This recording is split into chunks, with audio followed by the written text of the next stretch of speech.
Frontline stocks take a breather while midcaps rally. Energy and FMCG stocks are the prominent gainers, even as IT and autos drag. SEBI's consultation paper proposes 2 expiry days in a week, Tuesday and Thursday, for all equity F&O contracts. The move nips in the bud, moves by exchanges to draw volumes via expiry scheduling, and is in line with SEBI's aim to rein in excessive speculation. The BSE stock jumps in relief. Bharat Forge's Baba Kalyani sees little impact of uniform US tariffs on business, expects India might gain an edge with ongoing negotiations. Samvardhana Motherson too expects little financial impact. Axis Bank chief economist Neelkant Mishra sees Trump's reciprocal tariffs as the first salvo in an extended trade war that will reset the world order. He expects uncertainties to keep markets in turmoil.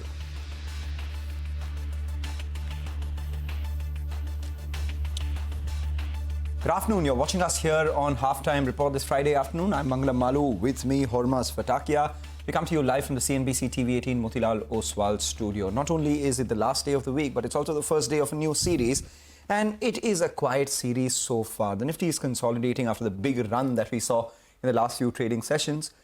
The Midcap index, that's where all the action is. Broader markets tell you that your portfolios are looking a lot better, Hormaz. Indeed, last day of the month, last trading day of the month, of course, last trading day of the financial year, of course, and lots of endings and a lot of beginnings as well. And the index has started off on an absolutely quiet note, as Mangalam was just mentioning, absolutely at the flat line. Of course, we are going into a major event, so of course, there is some bit of consolidation that is happening.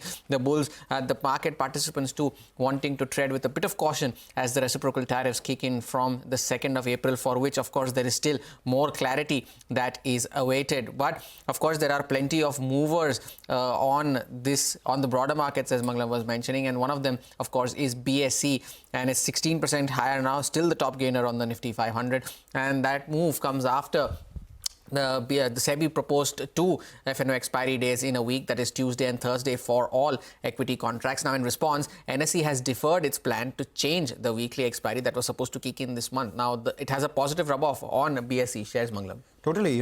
So let's put this into perspective. BSE currently has its expiry, the Sensex expiry on Tuesday. The NSE has the Nifty expiry, the weekly expiry on Thursday. Because the BSE expiry is on Tuesday and the NSE is on Thursday, the volumes are fairly split, with the BSE gaining some prominence over the last few trading sessions. But then the NSE decided to go ahead and change the expiry from Thursday to Monday in hopes of extracting that volumes that went to BSE onto the NSE itself. And that the street believed would, cause potential share loss in the BSE's volumes that would come from the F&O itself, which it had been gaining versus the NSE, despite the NSE being the clear leader out there. Now what has happened is NSE has gone ahead and deferred the plan to change its weekly expiry from Thursday to Monday because of the proposal that has come in from the SEBI, which has said that they will keep all equity derivative contracts expiry on Tuesday and Thursday itself, or Tuesday or Thursday itself, and any change that needs to be made needs to be, cleared through with the SEBI first. They've, of course, required or asked for responses by the 17th of the next month, so we'll keep an eye out on how this pans out. But for now, the fact that there is no change in expiry day from Thursday into Monday has BSE having a relief rally. Why is this a relief rally? Because Jefferies had earlier said that, there was a fear of potential loss of market share and an impact on the EPS. How much could that be? It was close to 12%. So, the company is not getting that fear, or the fear getting abated has, kind of saved them from getting that 12% impact on the EPS itself. The stock had fallen, it's retraced majority of its fall, but lower regulatory risks and better markets can actually aid re-rating, and as a result of which that stock is doing well. Of course, it's very close to the Jefferies target of 52.50. In fact, now as we speak, it's above that as well. Well above that now. It's 54.50 now, and nearing that is BSE, 16% higher on the stock, possibly the stock of today's trading session. But staying on with this topic, Yash is now also joining in to tell us why SEBI had to come out with this draft circular. Yash, take us through that now. Well, Hormaz, that's the important question, right? Why did SEBI have to intervene in this matter? It all started a few months ago when there was so much noise about excessive F&O trading. At that time, SEBI had come out with regulations mandating exchanges that they can only have one expiry each week. Now, this could be, the choice of the exchange in terms of having a Nifty expiry, Bank Nifty expiry, Fin Nifty expiry, but it could only be about one expiry each week, both exchanges. What had started happening after that is that exchanges sort of started to, look at different days for expiry. And we started moving towards a scenario which SEBI also observed, where exchanges were trying to shift the days of expiry before their competitor exchange, just to get the volume advantage over that competitor exchange. On top of that, there were more exchanges who were looking at, keeping that one expiry a week on days where NSE and BSE were not having their expiry days. Probably SEBI saw a scenario where we were moving back to that old situation where there was an expiry each day of the week. Now, to cut that and, stay true to what it had sort of regulated in terms of having one expiry each day, SEBI came out with this consultation paper saying that both exchanges can have one expiry each week. Either it could be a Tuesday or Thursday. What that does is that it spaces out both those days being the two ends of the week, so that there is no unfair advantage which one exchange has over the other one. Second thing that SEBI said is that now if any exchange wants to change the contract of expiry, or even if it wants to change the day of expiry from what it had chosen earlier, it will require a SEBI approval. So making things clear for the exchanges. But now what happens from here on? SEBI has asked for a stakeholder feedback by April 17th. What I'm given to understand from sources is that for the entire month of April, the expiries would remain the same way as they are today. That is BSE on Tuesday and NSE on Thursday.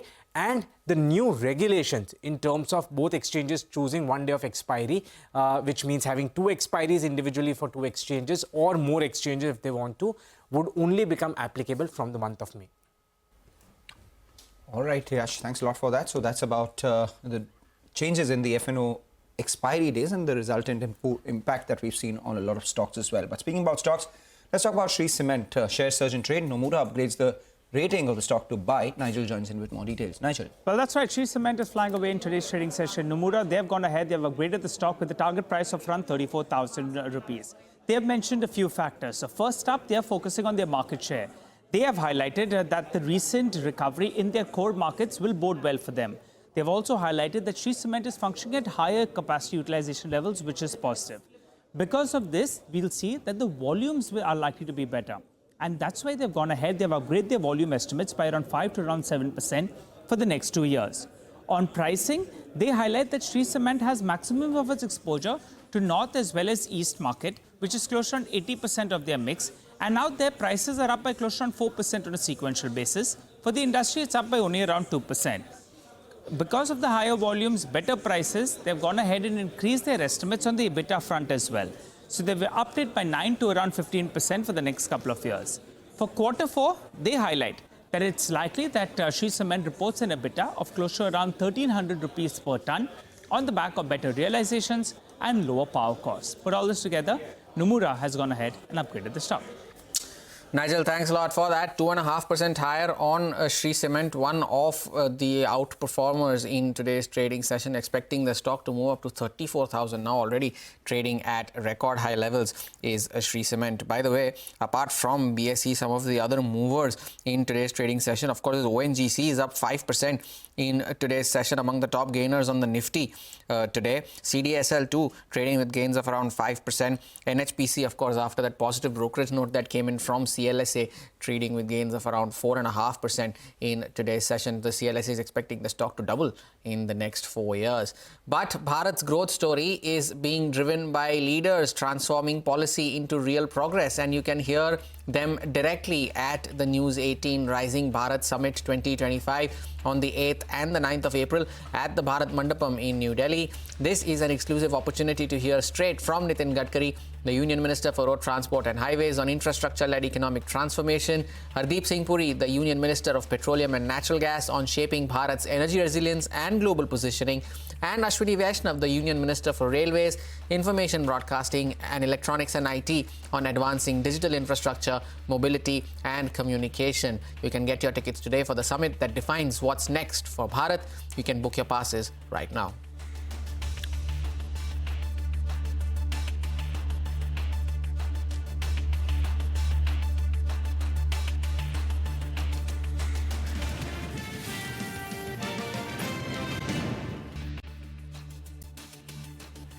Welcome back. Still very quiet on the index, still around that mark of 23,580. But there are plenty of movers in the broader markets as we just spoke of before going into the break. One of them is Hindware Home Innovation, and that is doing very well in today's session on the back of a demerger update. And Mangalam has been on top of this one, Mangalam. Yes, so Hindware Homes has two businesses, the consumer products business and the building products business. The consumer products business is very small, and the company has gone ahead and decided to demerge these. And typically these demerger special situations sort of things create a buzz in the stock market. So I just thought I'd put out what the details are.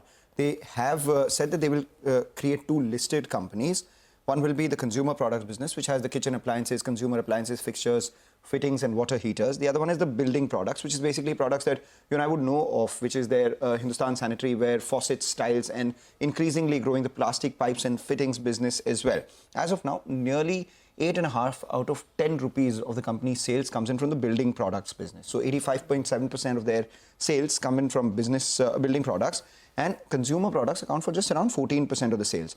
What does this mean in terms of absolute numbers and their operating profits as well? So building products, close to around 1,600 crore is the revenue that they've done in the first 9 months with an EBIT of 68.5 crore rupees. Consumer products, 260 crores, but it's still in an investment phase, it's still in growth phase, so it's done an EBIT loss of close to 27 crore rupees itself. The building products has a business debt of close to around 665 crores. The consumer business has a debt of close to around 8 crores.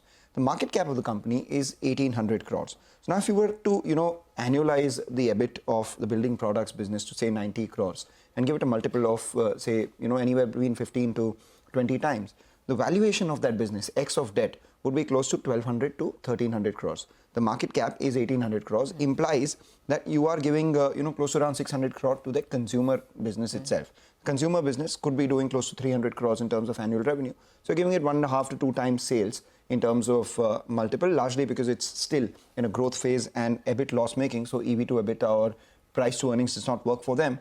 So that is how the valuations of these two businesses stack up. The stock was obviously lower in yesterday's trading session. So this 7% up move has adjusted for that 1,800 crore valuation that we're seeing. So that's about Hindware Home, the value plus segment that we've done. But you're looking at Capri Global. It's been seeing some unusual trading activity, Hormaz. Boy, it was some moves that were seen in yesterday's trading session, right? On Wednesday, the stock was up around 16%. And even in yesterday's session, at the highs of the day, it was around 17-18% higher on very, very strong volumes. And after post 1 o'clock, the stock just collapsed from the highs of the day. And it fell almost 25 to 30% from the day's high, from a gain of 17 to 18%. The stock ended 15% lower and at the lowest point of the day. Now, the unusual bit is the volumes. Now, on Wednesday, when the stock was up 16%, the number of shares that were traded on the stock were around 4.7 crore. Yesterday's session, when the stock fell after gaining, almost 12 crore shares were traded. Oh, wow. And that takes the two-day total to 16.75 crore. Now, if you put that together, the two-day volume is the combined total of the last 222 sessions put together for Capri Global. If you go back all the way to May of last year, starting then until this Tuesday is how you combine the total volumes to get these 2 days, the trading volume of these 2 days. So almost 2,500 crore shares worth shares changed hands yesterday, and that is almost 60% of its free float market cap as well in yesterday's trading session. Now, if you take a look at the delivery number as well, now yesterday out of the 12 crore shares that were traded, the number of shares marked for delivery is close to 5%. Of course, that is that's proportionate to the number of shares that are traded. If you take Wednesday's session, that's only 1%, 1.5%. Right. On Tuesday, it's around 18, and that it goes up to around 15 and 45%. But the average trading volume is only between 1 to 3 lakh. Right. And then you see these kind of moves. Now, who are the prominent shareholders there? There is Quant, is the only prominent mutual fund holding in that, 1.5% over there. SBI Life has a stake there. LIC has a stake of almost 9.5% there as well. And the promoters have close to 70% stake as well. Now, for the company, of course, as per their recent presentation that they had shared, they have around 21,000 crores in AUM. They're present in around 19 states. Their asset quality is around 1.67% in gross NPA and 1% in net NPAs. But what has happened now is that the exchanges are yet to seek any clarification on this price to this unusual price to volume activity that has happened. But even today, the stock is up around 4.5%, seeing some very choppy moves, but for now, holding on to gains of around 5%. Very interesting data there. Unusual trading action, as you call it, so you can brand it as the unusual mover of today and the last couple of days as well. We'll keep an eye out on, who the participants in the side of volume that we've seen would be for Capri Global itself. Then let's talk about NHPC as well. It's gaining on the back of positive brokerage note coming in from CLSA, which has retained its high conviction outperform rating on the stock. Explains why it's up 4.5%. Upasna joins in with more details on what CLSA is saying on NHPC. Upasna. That's correct, Mangalam. CLSA has given a high conviction outperform rating on the stock with a target price of 117 per share, which is an upside of nearly about 35% from the current market price. Now, CLSA believes that it is confident that NHPC is set to commission Parbati-2 hydroelectric power project in first week of April.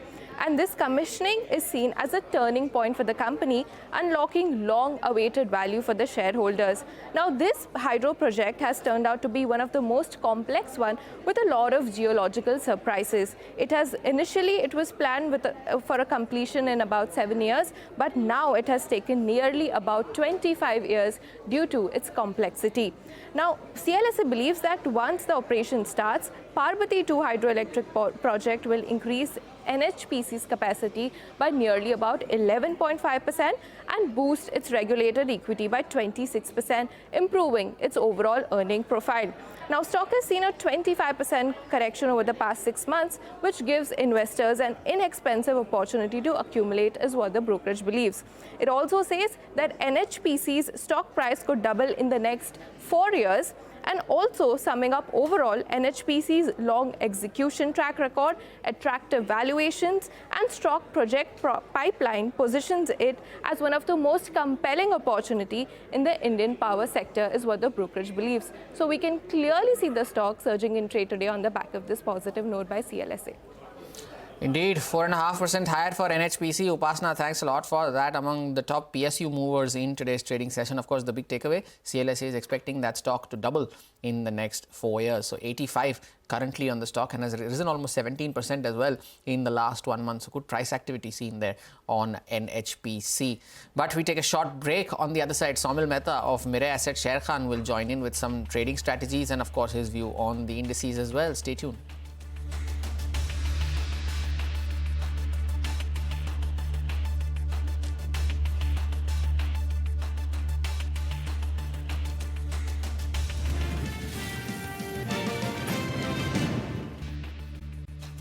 Welcome back. The frontline indices is consolidating. The Midcap's doing a lot better. It's the first day of the April series. So let's bring you an update on what the FNO setup is like. No different. It's absolutely flat for the frontline indices. The Nifty as well as the Nifty Bank. The Midcap index is up 0.6% with more gains coming in the broader markets than the number of stocks which are declining, though the line is coming closer to each other. Nevertheless, we have around 1,500 stocks which are in the green for about 1,000 stocks which are in the red as well.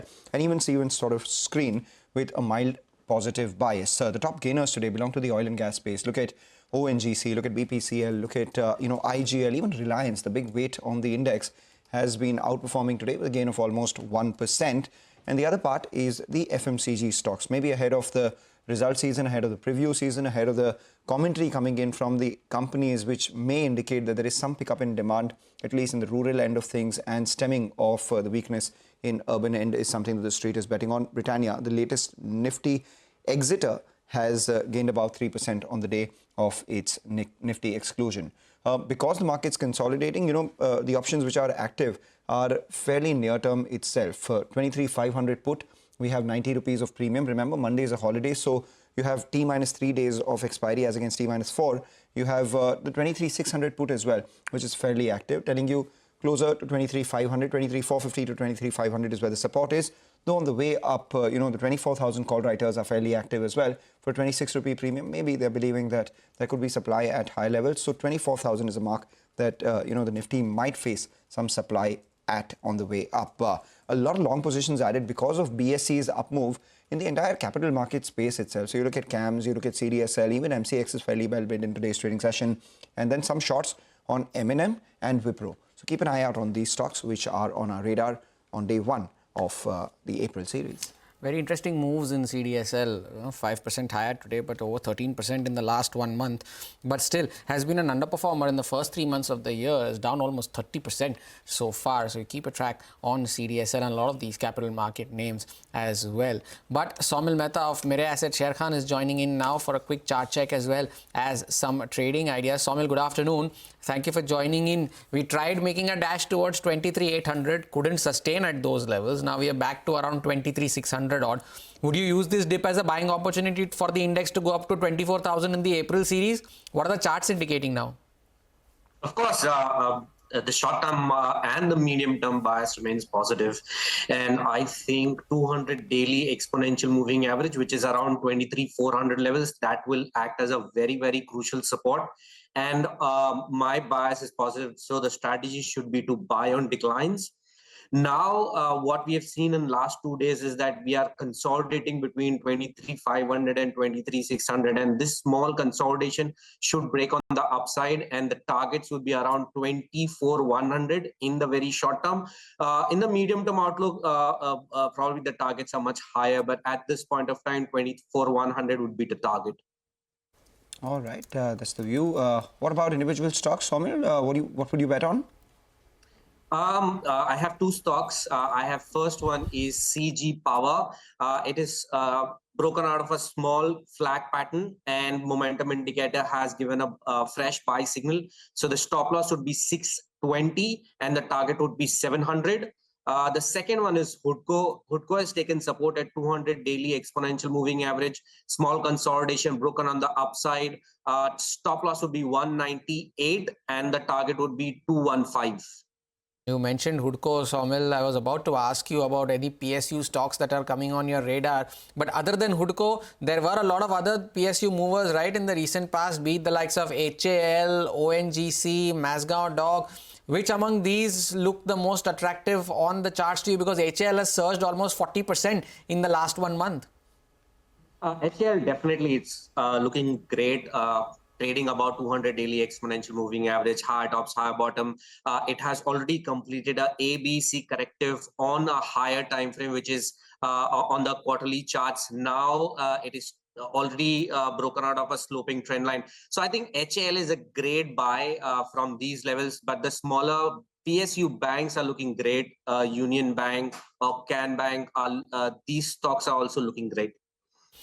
All right, Saumil, thank you so much for sparing time and joining us with your views on the index and on specific stocks as well.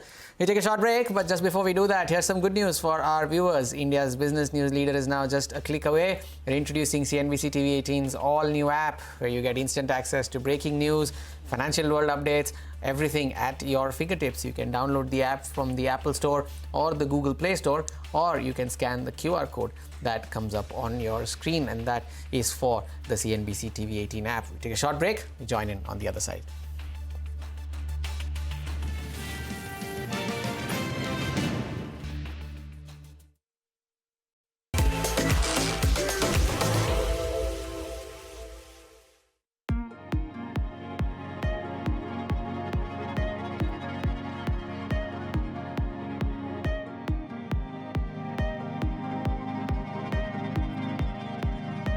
What happened in 2024 with the election of Donald Trump is that the world is not going left or right, but America is turning inward for the first time. Is US exceptionalism ending? Do you see the US market topping out?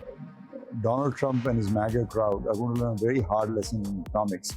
When economics meet reality, economics is going to win. It's just, it's like when the Titanic hit the iceberg won. The European markets are all at lifetime highs. So there's something going on in Europe. There's a very old saying in Germany, which goes as follows, that a lot of Germans don't believe in God, but every German believes in the Bundesbank. Are we in for a chaotic period in the near term in markets? I think as Aldous Huxley described in his famous book, A Brave New World. I think that's the reason I said that the world has shifted on axis. So it requires us to have new hats, new thinking. I do not believe in particularly the wealth created through gold or through real estate or through any other asset class. Equities long-term always deliver a superior rate of return.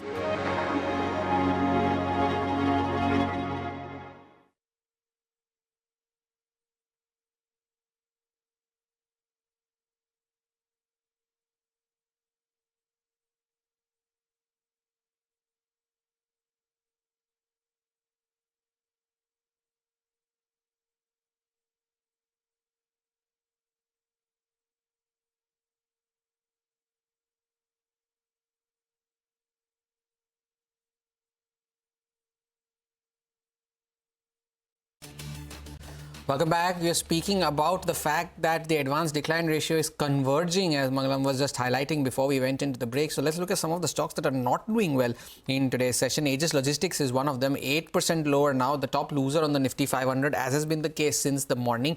And some of the smaller PSU banks too are trading with losses right now. Indian Overseas Bank is down 6%. Remember, most of these now have announced the closure of their QIPs, be it Indian Overseas Bank or UCO Bank, and a lot of the Central Bank of India as well. So 6% lower on Indian Overseas Bank as well. And some of the others like Cello, World, Apar Industries and Aavas Financiers too not doing too well today. You know, you spoke about smaller PSU banks. Don't lose sight of the smaller private banks as well. AU Small Finance Bank has moved to the low point of trade. We have Bandhan Finance as well, which has now moved to the low point of trade. Was anyway under pressure and, you know, has fallen from there as well. And we are seeing some sell-off in NBFCs as well. IIFL Finance, that's down about 3%. Piramal Enterprises, which is down about, 0.5%, but fairly off its morning highs. And we have APL, Apollo Tubes and Siemens, all of them seeing a big drop. In fact, Siemens is now at the low point of trade with a cut of almost 2.5% from the highs itself. But interesting commentary coming in from Neelkant Mishra of Axis in our special segment, It's the Economy. Let's listen into what he had to say about what he feels about the economy and the markets. Suppose we say that if there were true reciprocal tariffs, the impact would be about $4 to $5 billion, or if say it was $8 billion, so it's like 0.1 to 0.2% of GDP. But is that the right number? I mean, is that the real impact on GDP? Because over a period of time, of course, there will be negotiations. Not all of it will be borne by the supplier. Some of it will be borne by, and it'll vary from. So suppose you are a pharma company and there is a very concentrated pool of buyers, but the cost of production in the US is 80% higher. So there's no way that they can really replace you with someone else. In which case, you actually have some bargaining power. If you are an auto component maker, and what price increases can happen. So these things will settle over a period of time. You also have other alternatives. You can actually reroute it through some other channel. And therefore, the impact could be actually far lower than that. So in fact, in India, given that exports to the US are, less than 2% of GDP, whatever be the impact, so if 2.5 goes to 10, it's 7.5% of 2%. Frankly, that's not what I would worry about the most. I know it will affect a certain set of companies a lot.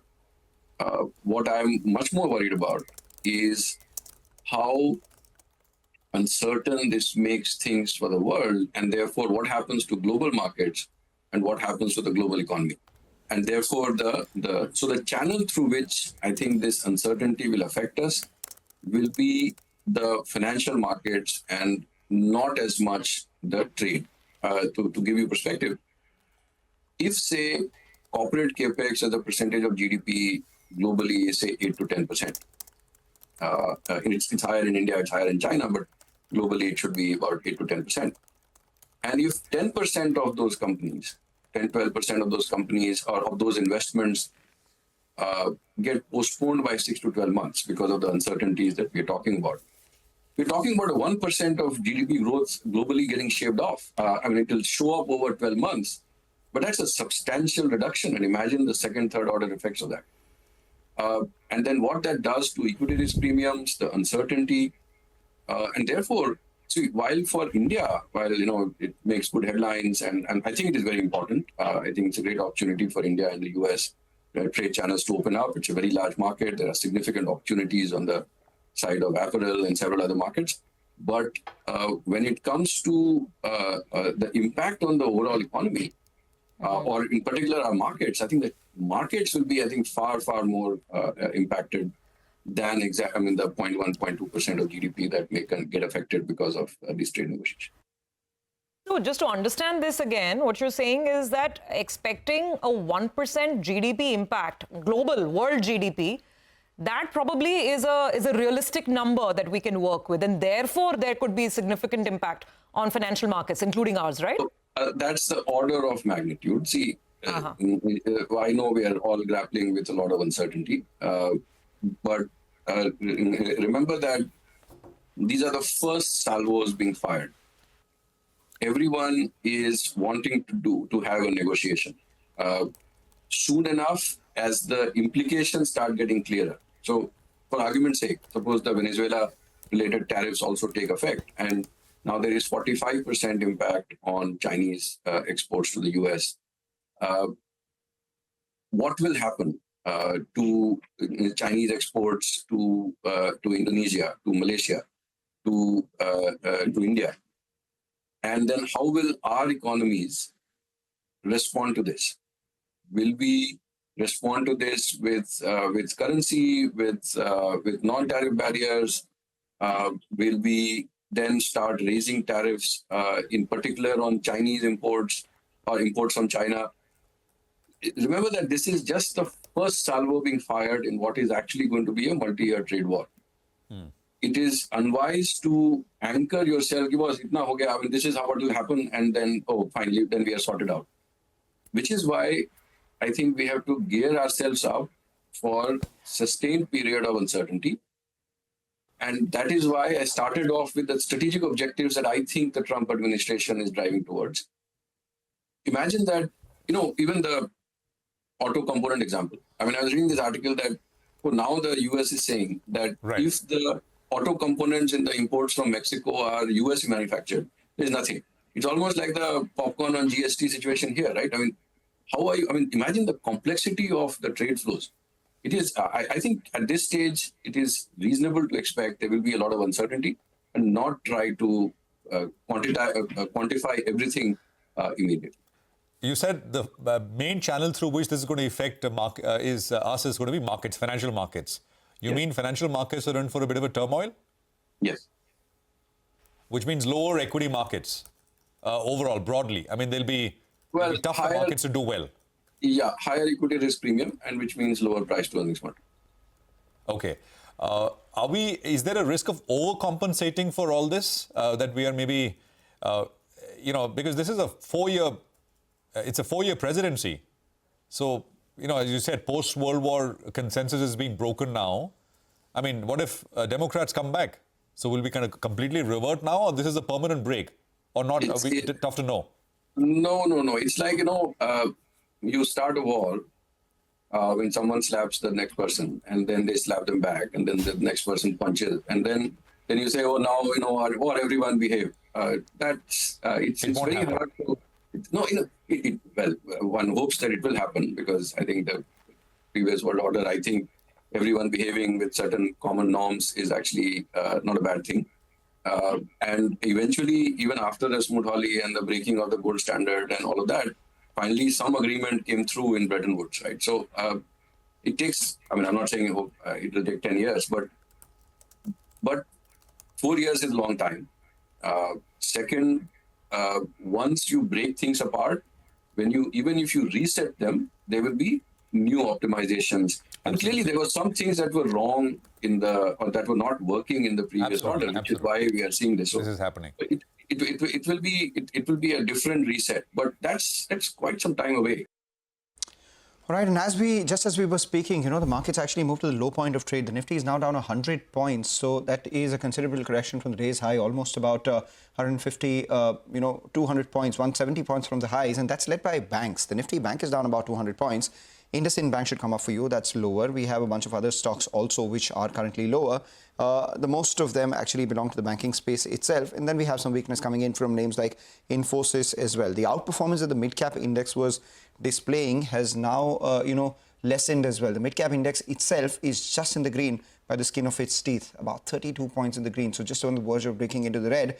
And pull up the advanced decline charts. We saw the lines coming very close to each other. Now they're on the verge of intersecting on that one as well. Nearly 1,300 stocks which are in the green for 1,300 stocks which are in the red itself. So just keep an eye on the market. Maybe towards the end of today's trading session, day one of the new series and the last day of the old financial year ahead of a long weekend. So multiple factors coming together. So maybe wouldn't hurt for some to take some profits as well on the market. And that's something that we're witnessing. We take a short break, come back and focus on what to expect from March retail auto sales data, which are due over this long weekend.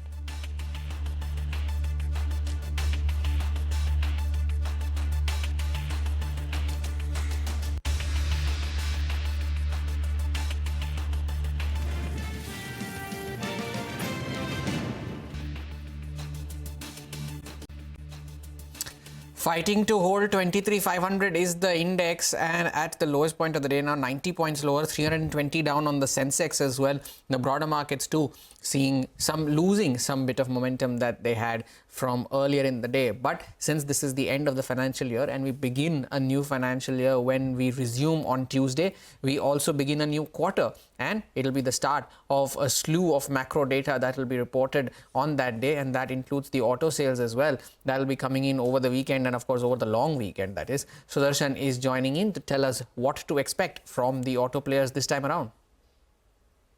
Overall sentiment in the auto sector looks largely weak. And if you look at the retail registration data on the Vahan website, all the segments have seen a decline for the month of March. For PV, retails were down 16%. For two-wheelers, it was down 13%. And MNHCVs have seen a fall of 5% year on year. Now, but if you look at the wholesale data, which companies report in the first week of March, PVs were flat, and it was the same for two-wheeler, while MNHCVs have seen a fall and tractor segment has seen a growth. Now talking about the sales of companies specific for Bajaj Auto and Hero MotoCorp, sales are likely to be flat for the month of March, while TVS Motor can show a growth of 11% and Royal Enfield can see a growth of almost 20% year on year. In the passenger vehicle space, Maruti can show a growth of 3% and Hyundai can see its sales falling 9%. For M&M Auto, sales can increase by 16%, while for Ashok Leyland and Tata Motors, these two companies may see a decline in the range of 2 to 7% year on year. One segment that continues to outperform is the tractor segment, and that's the reason you can see a growth of 15% for Mahindra and Mahindra tractor segment. What's going forward? Over the next few weeks, two things that will be in focus, that growth might come on the back of pre-buying because most of the companies are going to take the price hike next month, and second, Navratri this time is falling earlier if you compare against the last time. That can also help in the sales demand. So these two things will be focused, but overall as far as March sales are concerned, it's likely to remain mixed. Sudarshan, thanks a lot for that. Keep an eye out on the auto sales figures scheduled to be reported, of course, over the long weekend. But Donald Trump can delay globalization with tariffs, but he can't derail it. And that is the word from market veteran Ramesh Damani. Now, Surbhi caught up with the ace investor in the latest edition of our digital series, Market Cafe. Ramesh Damani also discussed the impact of the changing global order on financial markets and why he's beginning to watch European equities very closely. But what happened in 2024 with the election of Donald Trump is that the world is not going left or right, but America is turning inward for the first time. And that has profound changes in the world because whether we like it or not, America is the most important, most significant player in the world today, whether politically or economically. But the fact that they were turning inward meant the world would be a very different place. So while I keep hoping that the past is prologue, that what happened in the 40 years that gave us so much prosperity and peace and, a good standard of living will continue, I feel that the world is about to change. And I think as investors, we have to be the first to notice that. The whole globalization era and that boom, that itself is under a bit of a question mark in this new world that we're in, right? The good news is, the bad news is that, yes, it's under a cloud right now. It's under a very serious cloud. That's why I've told you the axis change. The good news that is my personal belief and my personal call that these are irreversible changes, that you could delay globalization by another 3 years or 4 years. I doubt if it's even that long. You can delay a world where, the strong prey on the poor, which is what is happening now with the spheres of influence, as Donald Trump is calling it, that Russia controls Europe, we control North America and South America, and China controls Asia. So all that is being questioned as we speak right now.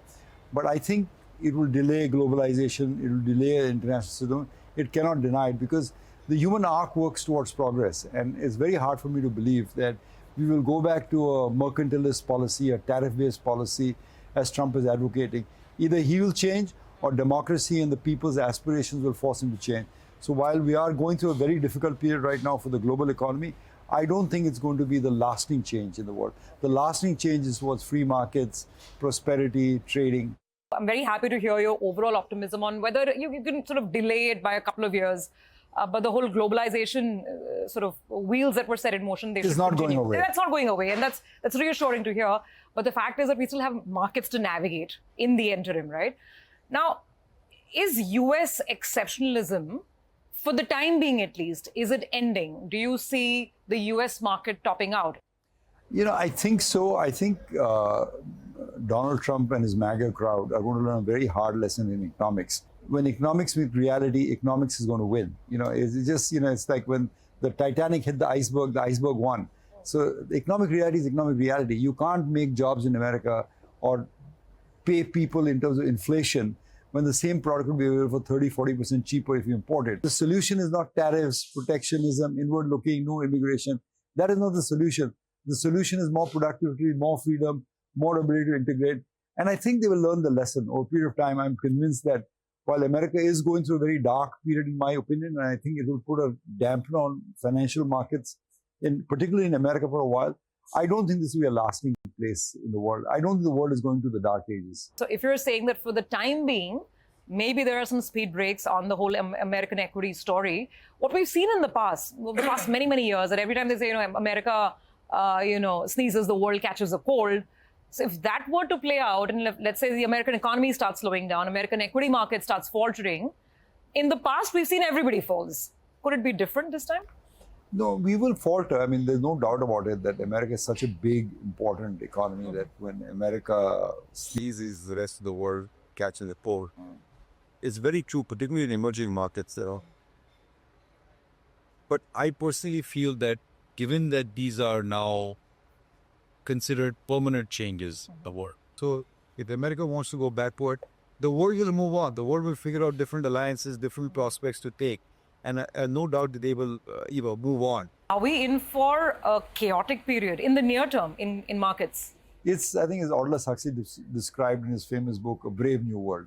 I think that's the reason I said that the world has shifted on axis. So it requires us to have new hats, new thinking. This whole talk about Germany rearming itself, spending 500 billion euros on infrastructure, the commentary coming out of France. Is this sort of a flash in the pan moment, and maybe you have tactical bounces here and there? German market's been doing well this year. Or could there be more to it? How would you say it? In fact, amazingly, Survey, the one anyone expect, the European markets are all at lifetime highs. Yes. So there's something going on in Europe. There's a very old saying in Germany, which goes as follows, that a lot of Germans don't believe in God, but every German believes in the Bundesbank. The central bank of Germany was so inflation hawkish, so concerned with monetary supply. But there's a seminal change in Europe. Aside of India, just for a second, if I were to ask you, which is the other market that you would like? Maybe you'll take exposure, maybe not, but a market where you see there's serious potential outside of India. I haven't, to be honest, the only two markets I focus on are India and America because they're the most important markets to me. But just going through the data, I would say Europe would probably be starting a bull run, which is even I can't understand the conclusion I'm coming to. A European bull market. Yeah, or European bull market when it's facing the moment of crisis. But you remember in 1991, India faced this moment of crisis, and the index was below 1,000 then. Today it's 80,000. So sometimes bull markets are born out of that crisis. Interesting conversation there. You can catch it today at 4:30 p.m. The entire conversation with Ramesh Damani. With that, we'll slip into a short break on that. On the other side, we have Manisha Gupta joining in on the jewelry space.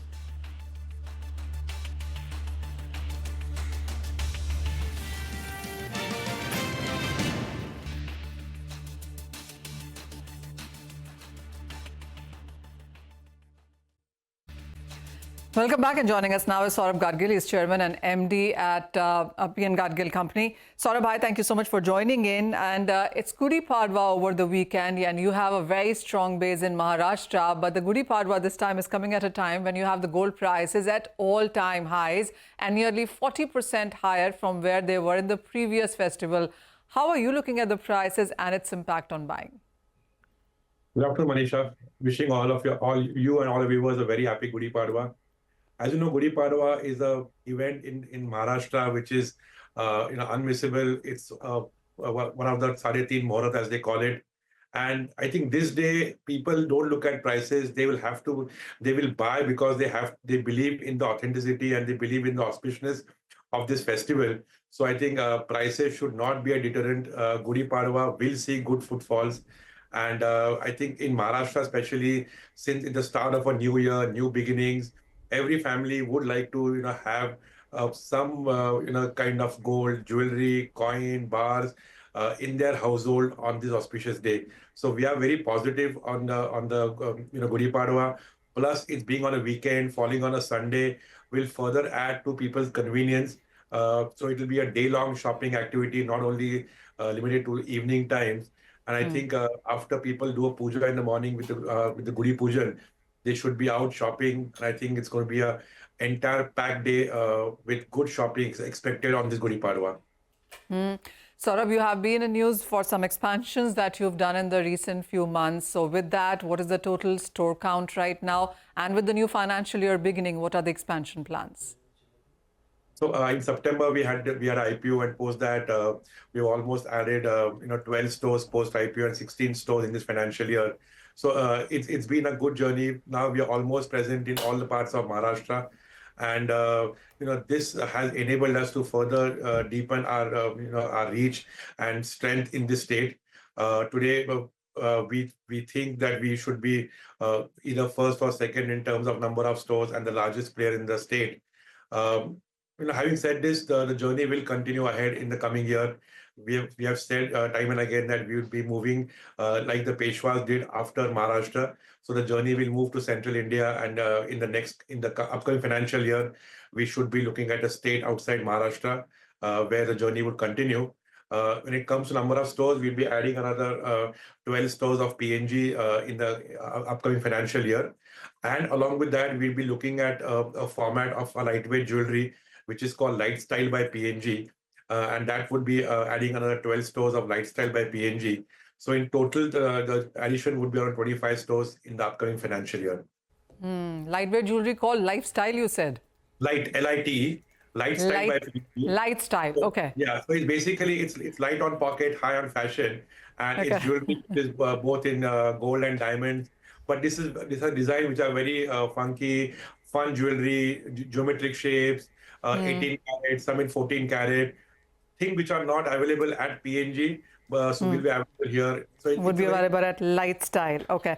Sort of also, when you talk about the higher prices, the quarter that we are in, which is just ending, the first quarter of this calendar year, hasn't been so great for a lot of jewelers. How has that been for you, volume-wise and value-wise? And are you looking at the quarter coming by, because that is where you have Gudi Padwa and Akshaya Tritiya and the wedding season start as well, to be slightly better than what we saw in Q1? Manisha, always in the jewelry industry, in the financial year, Q1 and Q3 are the two best quarters, which almost account for 60% of the entire year's business. So I think we are excited for the upcoming Q1 of FY 25-26. I think it's coincide with Gudi Padwa, Akshaya Tritiya, the entire wedding season, and the bullishness in the market, and with things looking better in terms of people's confidence in investments, people's overall consumption. I think the upcoming quarter should be good. Talking about this current quarter, the Q4 of FY 24-25, I think has been a little muted when it comes to jewelry in volume side. I think because we have grown, we have a number of stores that we added, we should see a positive impact both in volume and value. I think value-wise, the impact would be higher, 25-30%. But in volume also, we should see a single-digit positive growth. So all in all, it's been a decent quarter. Bullion has been strong and has continued to remain strong. So this is an indication that people's belief in gold, people's belief in investing in gold is really rock solid. Prices are going up, but people's faith that gold would still be a safety haven, would still continue to scale new heights is very strong. So I think considering that the quarter should be okay, the Q4 should be decent. Value-wise, the entire industry will show growth along with us, and we are bullish on this Q1 because that's a time when wedding shopping will happen. Right. Our newly launched Polki collection, color stone. We take that point, Saurabh. Thank you so much for joining in and giving us your updates on that. 25-30% growth in the fourth quarter in terms of value, and single-digit volume growth is what you are anticipating, with 12 stores to be added in the next financial year as well. The interesting move is that on the light jewelry, it will be very interesting to see where and how fast that can scale up as well, given a lot of the other companies are planning this, light on pocket sort of jewelry as well. We saw it from Titan with Carrot Lane, Candier for Kalyan Jewelers, and now you wanting to go that same space as well. Thank you. Wish you a very happy Gudi Padwa. With that, we'll take your leave on this edition of Halftime Report. The news that the market's trying to make an attempt to the recovery. The Nifty is now, recovered a little bit from the lows, and that's largely on account of Bharti Airtel as well as ICICI Bank. Both those stocks in the higher end of today's trading range. So we'll keep an eye out on how this, moves on in the second half of trade. For that, we'll leave it to the team of Business Lunch to take the market action ahead. Thank you for watching.